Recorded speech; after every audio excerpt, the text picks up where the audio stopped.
Porque andando na carne, não militamos segundo a carne.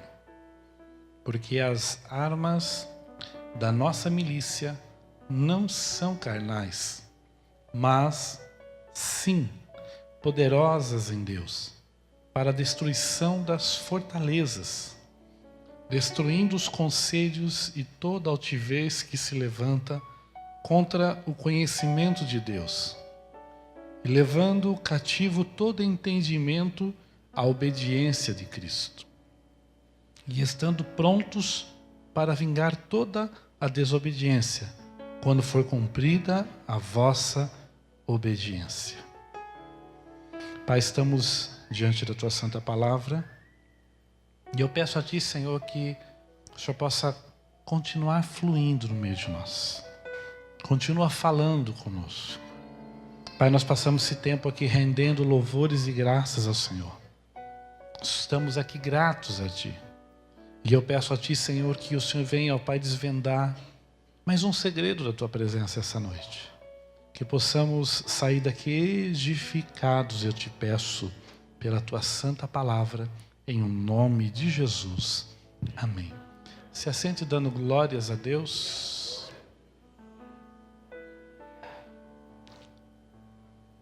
Carta do apóstolo Paulo aos Coríntios, uma carta que é edificante porque ela é direcionada de uma forma direta à igreja. Se você analisar as outras cartas do apóstolo Paulo aos Coríntios, ele manda cartas destinadas à igreja, mas mesmo assim, de alguma forma, essa carta, ela também é abrangente pessoas individualmente. Mas quando se fala as cartas aos Coríntios, todas as cartas foram direcionadas diretamente para serem lidas ao púlpito da igreja, direcionadas para serem instruídas à igreja. Não eram cartas apenas para circular, mas eram cartas para se pregar naquela época. Lembrando que quando falamos que os apóstolos falavam e pregavam a palavra de Deus, eles não tinham a Bíblia formada como temos, e muito menos o Novo Testamento que estava sendo construído. Eles tinham as cartas para poder se basear. E o Velho Testamento. Algumas cartas que nós vemos que o apóstolo Paulo escreveu são mais novas do que alguns evangelhos escritos, porque alguns evangelhos foram escritos posteriormente, como o exemplo de Lucas. Então, quando olhamos esse texto, nós vemos uma carta diretamente à igreja. E aqui Paulo fala que nós andamos como seres humanos normais. Ele fala que andamos na carne, mas ele fala que nós andamos na carne, mas nós não militamos na carne. A palavra militar é lutar, batalhar, entrar em uma batalha. Quando se fala de batalhar, aqui o texto fala claramente sobre guerra. E quando o texto fala sobre guerra, está falando claramente em que Deus, quando estabelece o reino espiritual, Ele estabelece que há uma batalha sendo travada pela nossa vida no reino espiritual. Paulo aqui está fazendo uma referência com respeito a soldados.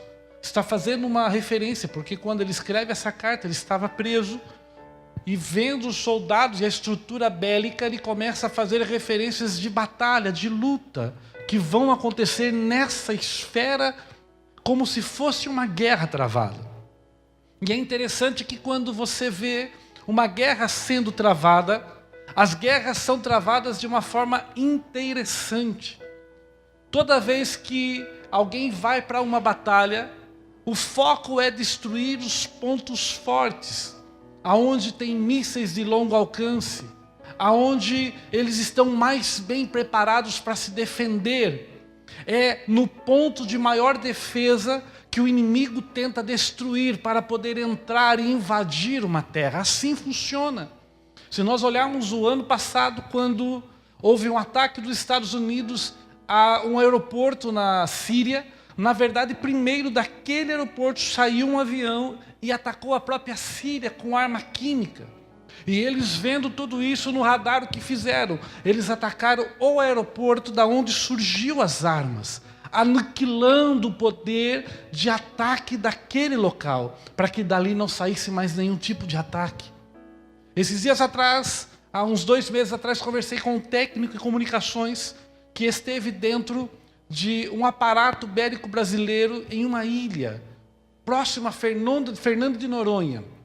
E quando ele foi para lá, ele disse que ele teve que mostrar todos os antecedentes criminais, estar totalmente compatível com a justiça e com o exército para poder entrar lá para mexer em uma torre de internet.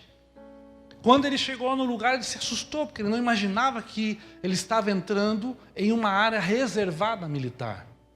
Lá ele disse que teve contato com alguns equipamentos que ele nunca imaginou que existia, muito mais que o Brasil tinha.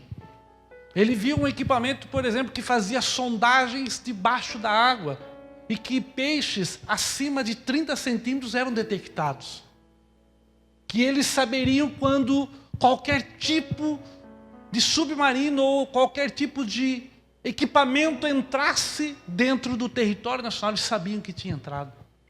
Eles mostraram uma filmagem para ele, mostrando que no ano de 2011 o caça francês entrou no espaço aéreo brasileiro, mas não por território de terra, no mar. E quando esse caça entrou no espaço aéreo brasileiro, 4 caças imediatamente emparelharam com ele e fizeram ele descer no aeroporto de Fortaleza.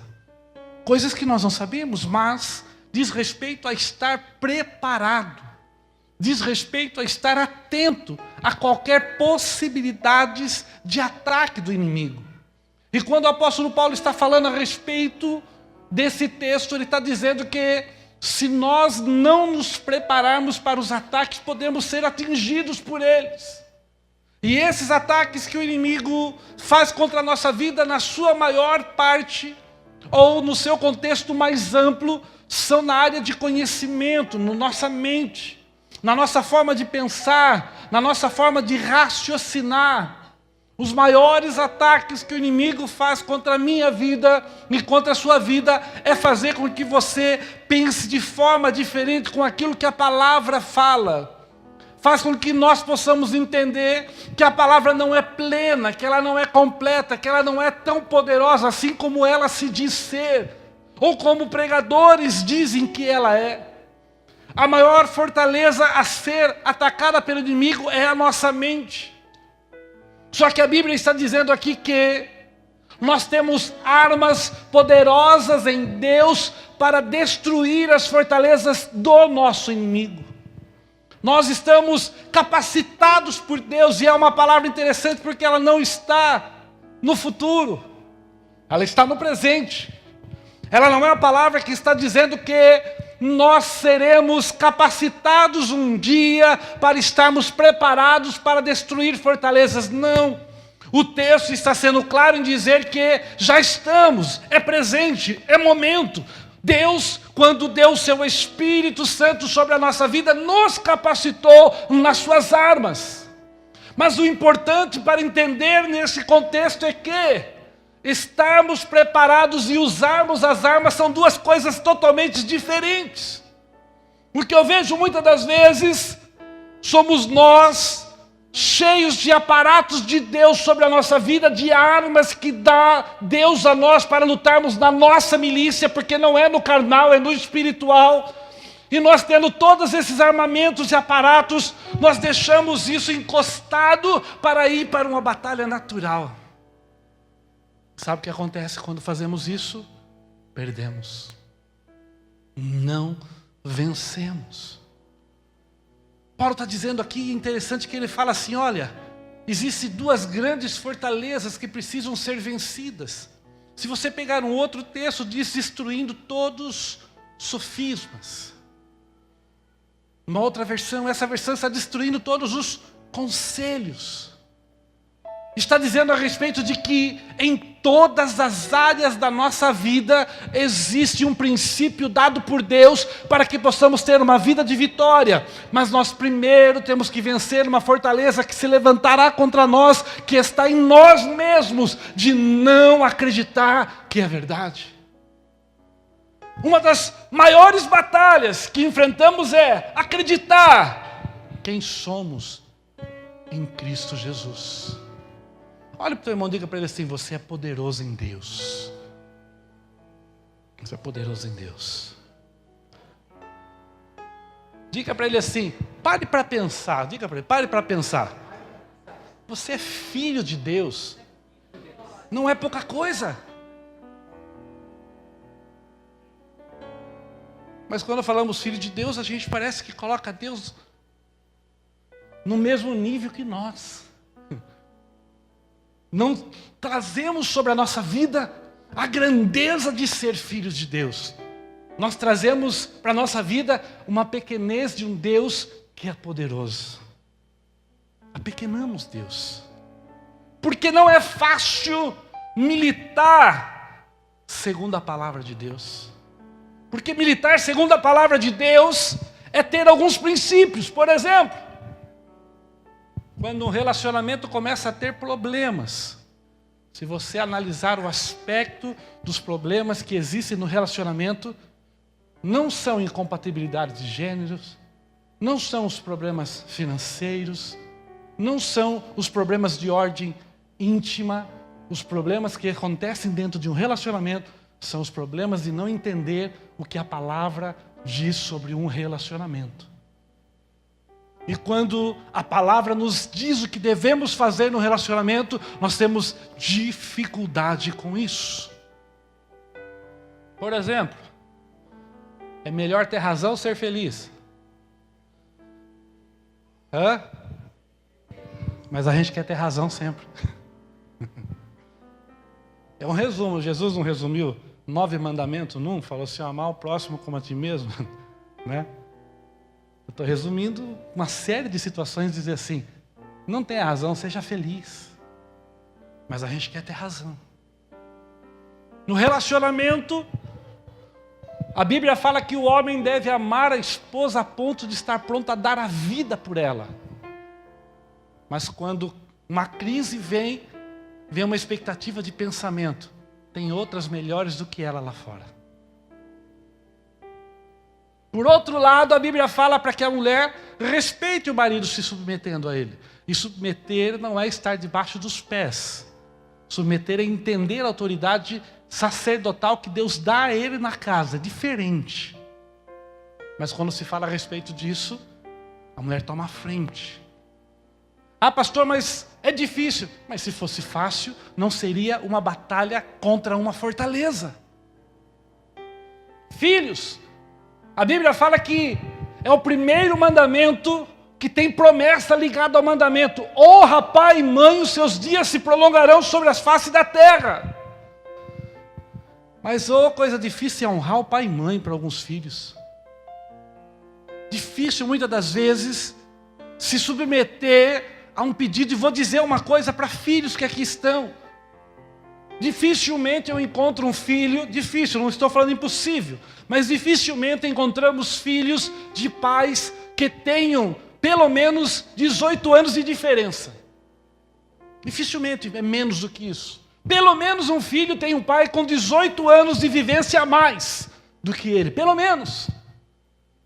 Então quando um pai diz para o filho: cuidado por aqui, é porque ele já passou por ali há 18 anos atrás, ou por muitas vezes nesses 18 anos ou mais que está na frente. Só que há uma fortaleza que se fecha e diz assim: ah, ele não entende de nada. Em fevereiro, o maior compartilhamento de uma rede social minha foi de um banner em que eu mostro a respeito do pai, a importância do pai. É um videozinho. Alguns talvez viram, mas foi o que mais teve compartilhamento e me chamou a atenção. De um menino que o pai era um herói. Depois o pai passou a não ser tão herói assim. Depois o pai passou a ser um cara quadrado, atrasado. Depois o pai passou a ser um cara intrometido. Depois o pai passou a ser um cara sábio. Depois o pai passou a ser um cara importante. E quando o pai passou a ser necessário, não estava mais vivo. É o ciclo da vida. Paulo está dizendo assim, a nossa batalha é um outro campo. É num outro campo e nós destinamos nossa força para batalhar no campo errado. Pastor, mas Paulo só fala isso sobre isso. Não, abra sua Bíblia em Efésios. Capítulo 6.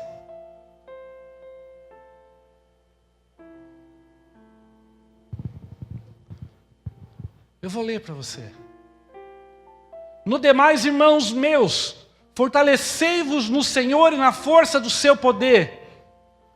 Revesti-vos de toda a armadura de Deus, para que possais estar firmes contra as astutas ciladas do diabo.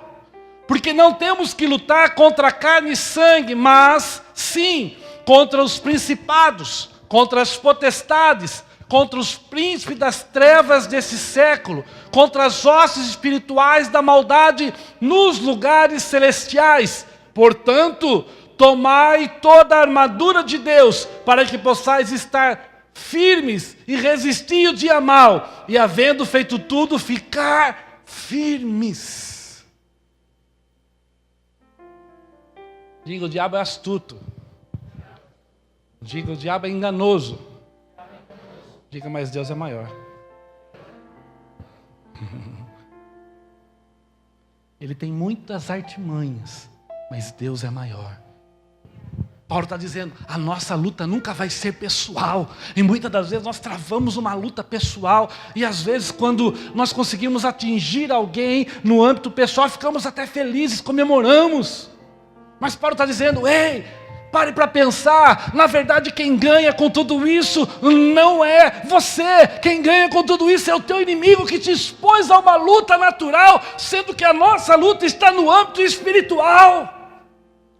E o âmbito espiritual é o que nos leva para o céu. O âmbito espiritual é o que nos dá uma vida aqui na terra abençoada. E ser abençoado não é ser rico. Ser abençoado é estar debaixo da prosperidade verdadeira de Deus, que é não ter falta. Diga, eu sou próspero em Cristo Jesus. E ele fala que o inferno é organizado. Ele coloca aqui principado, potestade, príncipe das trevas, organizado. E ele está dizendo assim, nós temos que ser organizados.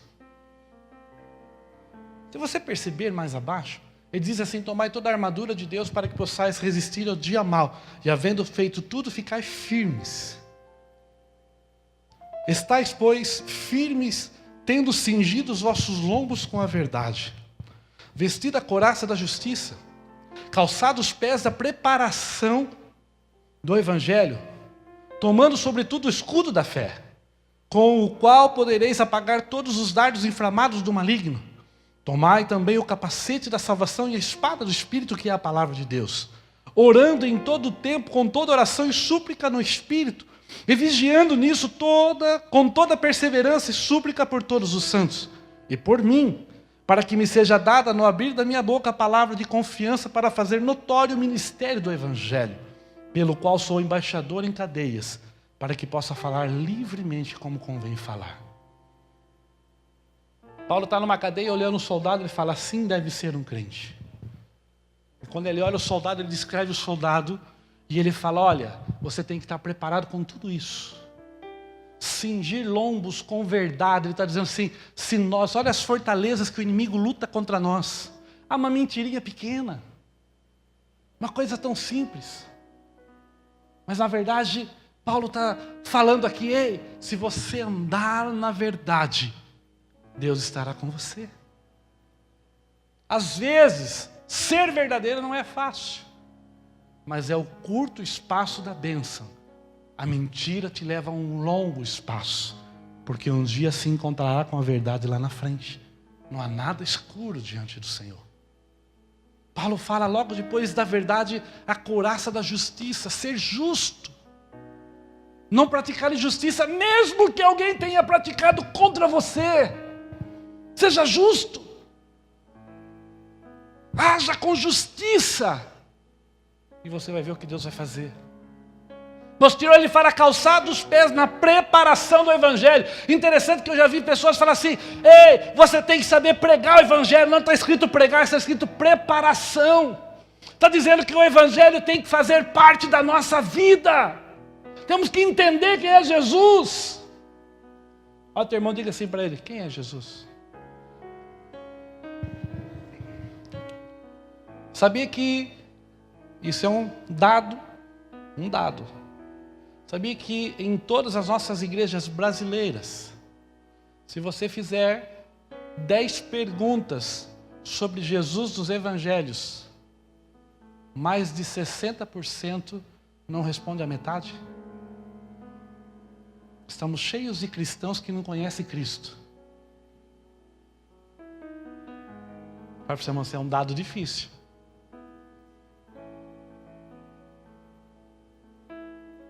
Eu costumo dizer assim, sabe qual é o primeiro livro que alguém deve ler? É os Evangelhos. São 4 livros. Porque como eu posso dizer que sigo aquele que eu não conheço? Que eu posso dizer que sigo aquele? Isso é preparação do Evangelho. É saber quem é Jesus de verdade. Porque tem gente, esses dias atrás eu me deparei na rede social, fui falar com a pastora Sibeli, ela falou, eu já tinha visto. Um pastor chamado Edson, está gravando. Pastor chamado Edson. E esse pastor pregava, eu admirava o jeito dele pregar, ele pregava poetizando, cantado. Ele ia pregando e ele pregava em versos. E você via que era uma palavra revelada, porque ele pregava 1 hora em versos. Eu admirava, falei, que ministério lindo, Deus curava através da vida dele. E quando eu olhei para a rede social dele, apareceu a rede social de repente, fazia muitos anos que eu não via ele. Ele estava dando testemunho de que agora ele se chama Pai Pequeno, num terreiro de Umbanda. Eu escrevi, irmãos. Eu escrevi para ele. Quando eu fui publicar, o Espírito Santo falou assim, ele não me conheceu e não vai identificar essa palavra. Eu apaguei. Ele estava dando testemunho de que quando ele estava na antiga fé, ele passou necessidade, ele precisou mudar de fé, chegou a virar um catador da rua. Ele não conheceu Jesus, porque ser catador na rua não significa que você não tem vida eterna. Nós vamos passar um tempo aqui na terra, e esse tempo Deus nunca garantiu que seria 1000 maravilhas, mas Ele garantiu que estaria conosco em todo o tempo. Não conheceu o Evangelho. E Paulo está dizendo, se nós não nos prepararmos no Evangelho, a gente vai desistir do Evangelho, porque Jesus não trocou meu carro, vamos desistir do Evangelho, porque não aumentou meu salário, eu vou desistir do Evangelho, porque não deu certo de comprar aquela casa. Deixa eu dizer uma coisa, Jesus é muito mais do que tudo isso.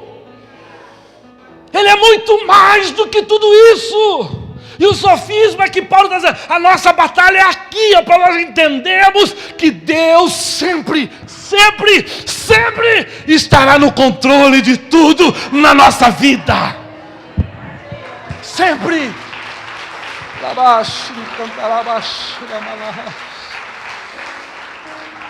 Aleluias. Ele está no controle.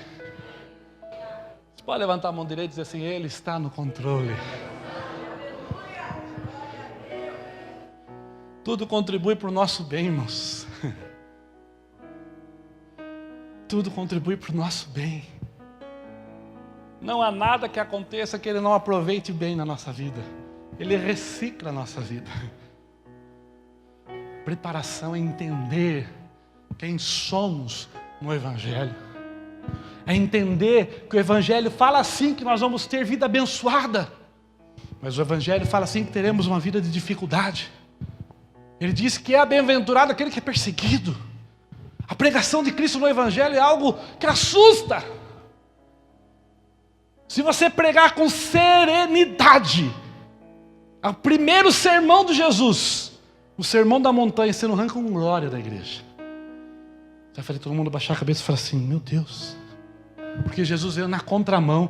A palavra arrependei-vos, porque a primeira pregação dele foi arrependei-vos porque é chegado o reino de Deus. A palavra arrependei-vos que ele usou ali, original no grego, ela diz respeito a você tomar um retorno, um caminho de volta. É você estar indo para cá e virar e voltar para Deus. Ou seja, é contramão dos outros que estão vindo. Diga para o seu irmão assim, no reino espiritual, você tem que andar na contramão. Olha como as nossas armas são espirituais. Se você andar na contramão no natural é multa ou acidente. Mas no espiritual é na contramão que a gente vai. Aí ele diz assim: calçados os pés a preparação do evangelho, tomando sobretudo o escudo da fé. Diga comigo, fé é acreditar naquilo que eu não vejo. Sabia que quando Deus fala aqui no púlpito com você, em qualquer dos cultos, fala com você através da palavra de Deus, fala com você através da rede social, de várias formas, e Ele diz assim: vou mudar a tua história. A única forma da tua história ser mudada é você usar o escudo da fé e dizer eu creio. Sabe o que o inimigo vai tentar fazer? Vai tentar destruir essa fortaleza da sua fé. E vai dizer para você, como que você crê nisso? Se está tudo dando errado. Como que você crê nisso? Se está tudo ao contrário. Como que você crê nisso? Se isso para acontecer precisa de uma mudança financeira que nunca vai acontecer. Como você crê nisso? Se você não é capacitado para isso que Deus está dizendo. Como que isso virá? São as setas, os dardos do inimigo, os ataques, os mísseis, se fosse numa guerra natural, lançadas contra a tua fortaleza. Mas Paulo está dizendo assim, levanta o escudo da fé, e é um escudo que você não tem ele material, mas você tem ele espiritual, que é a palavra de Deus, que garante que Deus é fiel à sua palavra. Se Deus falou, meu Deus. Você gravar, repita comigo. Se Deus falou, está falado. Quem tem uma promessa de Deus aqui? Sabia que quem tem promessa não precisa de mais nada? Quem tem promessa não precisa de mais nada, porque a promessa vai te motivar, a promessa vai te empurrar, vai te impulsionar. Deus vai usar a promessa para te levar no lugar da tua vitória. Ele está contigo. Diga comigo assim, eu vou usar esse escudo. Vai aparecer pessoas, irmãos, amigos, familiares, que vão dizer para você assim, desiste disso. Isso não é para você não. Isso não vai dar certo não. Parte para outra. É a hora que você tem que dizer assim, a minha luta não é aqui. Minha luta é espiritual, estou entendendo. Alguém está dizendo que aquilo que Deus falou não é para mim. Mas na verdade quem está dizendo é o meu inimigo no reino espiritual. Então eu vou atacá-lo no reino espiritual. Eu vou usar a promessa contra ele. Quando Jesus sofreu os ataques do diabo no deserto, ele usou a palavra que Deus deu a ele a seu favor. Salta daqui e dará ordem aos teus anjos. Está na Bíblia. Não tentarás o Senhor teu Deus. Está na Bíblia. Fé. Se prostrado me adorares, darei todos os reinos para você. Somente ao Senhor teu Deus se prostrarás e adorarás. Palavra de Deus. Os dardos podem ser apagados com a palavra da promessa sobre a sua vida. Digo, o Senhor está no controle. Tomai também o capacete da salvação. Diga comigo, salvação é fé. Quem aqui é salvo? Aleluia. Você acredita que eu fui uma vez numa igreja, perguntei quem é salvo? Só uns 3, 4 levantaram a mão e nem o pastor levantou. Eu olhei assim e falei, uai, misericórdia. Falei, Jesus amado, se nem o pastor sabe que ele é salvo. Aí escutei uma irmã falando assim, somente Deus sabe.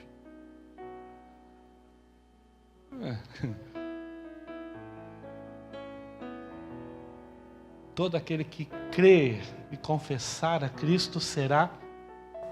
Quem confessou Jesus aqui? A palavra me dá subterfúgio, a palavra me dá estrutura para entender que eu sou salvo. E o inimigo vai tentar colocar na sua cabeça que não é. Esses dias atrás, estava conversando com um irmão. Nossa, esses dias eu tenho visto tanta pessoa. E misturando, uma mistureba, irmão, de gnosticismo. Estava falando até de signo. Jesus. Não, por quê? Só que falou com a pessoa errada. Foi num café no Conselho de Pastores, aqui em Votorantim. Porque nossa igreja nós ensinamos sobre os signos. Porque a lua, a estrela, foi tudo criado por Deus. E os patriarcas, eles seguiam as estrelas. Então entendemos que os signos têm um significado muito importante na nossa vida, as luas. E começou a falar de signo e tal, eu falei, viu? Aonde você leu que patriarca seguia signo? Não, porque os conceitos judaicos, falei, calma. Então está falando com leigo. Judeu abomina pessoas que seguem as estrelas e que colocam a confiança no dia de amanhã em uma ilustração de um feito ou criado por Deus. Abomina. Estão ensinando isso, irmãos. E o problema, signo você é? Pastor, mas eu sei, está errado, é pecado? Não, a gente sabe porque nasce e sabe a data. Então fala que eu sou de Escorpião. Cuidado, irmão, eu mordo, hein? E a mordida é dura. Isso não muda nada na minha vida, porque o que vale de verdade na minha vida são as promessas de Deus e quem Deus é na minha vida. Porque se estiver escrito no meu signo que aquele dia não devo sair de casa, e Deus está dizendo, vai que eu sou contigo, eu vou esperar o quê? A palavra de Deus garante que Ele está conosco, eu tenho que ir para cima, irmão. Eu tenho foco, eu vou para o foco. Você tem que ter um foco, esquece essas coisas em volta. Esteja preparada, a tua salvação está nele. Diga, eu sou salvo nele. Tomai também o capacete de salvação e a espada do Espírito. Diga comigo, espada. Diga, está na minha mão. Jesus, cadê a hora? O relógio está parado. Sabe o que é espada? Está dizendo aqui, é a palavra de Deus. Sabe por que perecemos muito? Porque não conhecemos a palavra de Deus.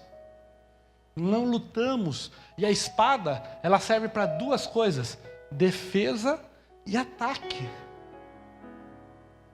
Diga comigo, defesa. Diga ataque.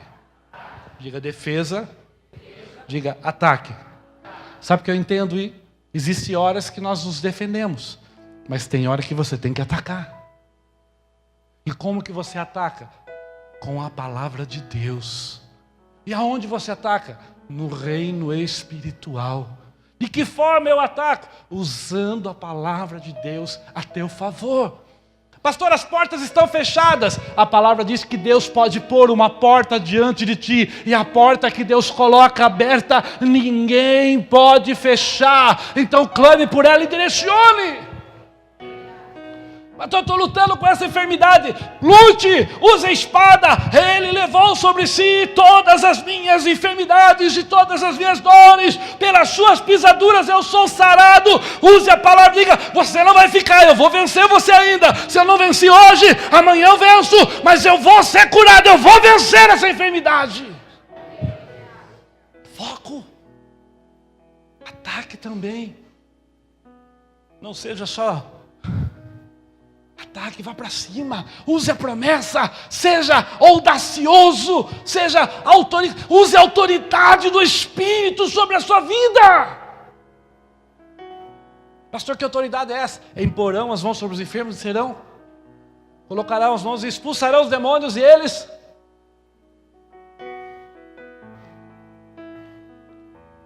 pisarão serpentes, escorpiões e todas as sortes do inimigo.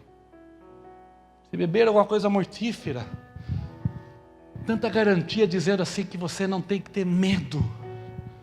Você não precisa ter medo.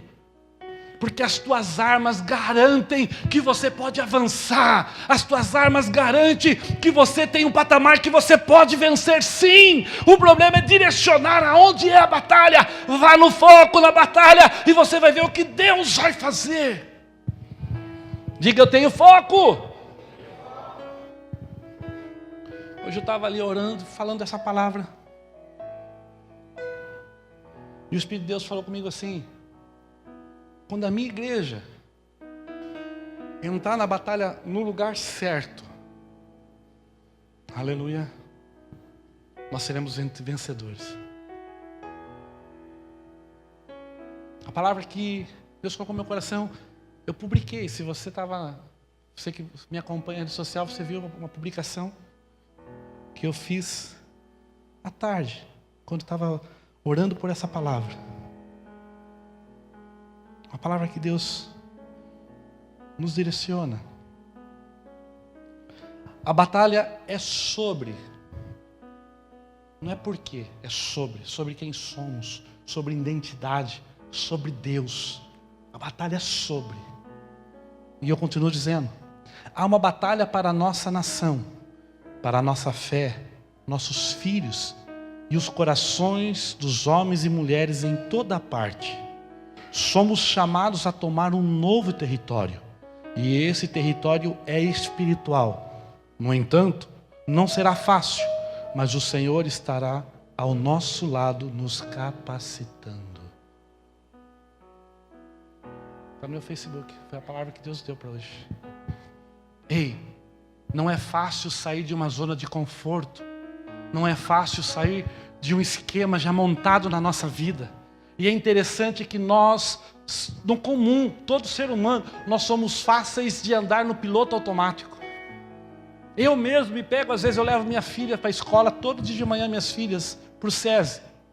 Só que eu uso o mesmo caminho que eu venho para a igreja. A diferença é que aqui na João Wagner Way, para quem conhece, tem um lugar que você sai aqui pelo Parque Vermelho, das Águas Vermelhas, uma coisa assim, e você sai aqui atrás da igreja. E para ir para o SESI, você vai com a Wagner Way até o final delas, você sai lá no portão do SESI. Outro dia eu estava ali, distraído, subi com elas para ir para a escola. Quando eu cheguei ali, no acesso do Parque Vermelho, eu dei seta e as meninas, você vai, pai? Estou indo para a igreja. Volta. Piloto automático. Nós somos sensíveis a ser assim. Faça uma experiência, volte para sua casa por outro caminho hoje, você vai ver como é estranho. Porque a gente se prepara, coloca um piloto automático para andar sempre, a gente se programa.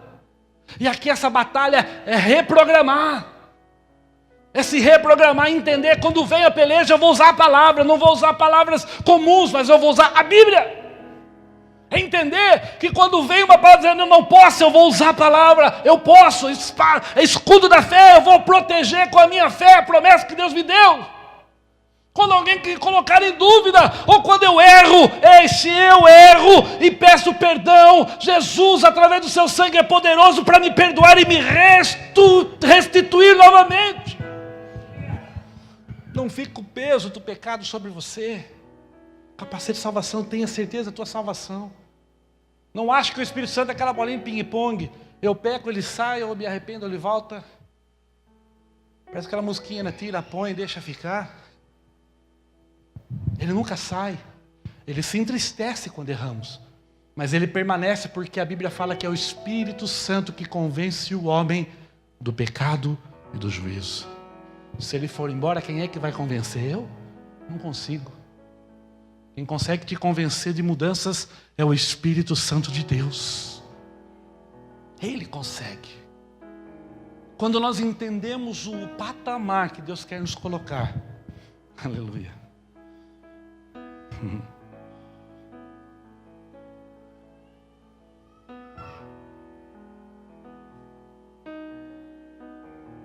Porque as armas da nossa milícia não são carnais, mas sim poderosas. A palavra aqui é a mesma palavra usada para dinamite. Palavra poderosa, a mesma, que quebra pedras. Dinamite, você vai numa pedreira, explodem pedras gigantes, é a mesma, dínamos. Poderosas em Deus, é um dinamite de Deus sobre a sua vida, para destruir todas as fortalezas.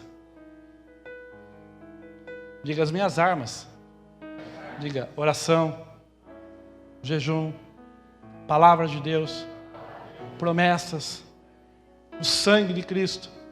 Diga as minhas armas. Me faz mais que vencedor. Aí o teu irmão diga para ele assim: ei, pare de achar que você é vencedor. Você é vencedor. Diga, pare de achar que você é vencedor. Pare de achar que você é vencedor. Você é mais que vencedor. Você é mais do que vencedor. O termo usado para mais que vencedor, para mim concluir. O termo usado para mais que vencedor diz respeito a alguém que está inscrito para uma batalha, mas não precisa batalhar. Alguém que se inscreveu para uma corrida e não precisa correr. Alguém que se inscreveu para uma prova de 100 metros, 200, 400 metros de corrida e não vai correr. Diz respeito a alguém que está inscrito, mas que já tem o troféu da vitória sem percurso. Pastor, você está falando isso, é uma besteira, a gente tem um percurso na vida. Não estou falando do percurso da vida. Estou falando do percurso para alcançar a salvação. A salvação já foi alcançada por Cristo Jesus, através do sangue dele na cruz do Calvário. Ninguém mais precisa ir para a cruz. Ninguém precisa mais derramar sangue de animal. O sangue de Cristo foi suficiente para trazer salvação sobre a nossa vida. Então já somos mais que vencedores, porque ele venceu por nós.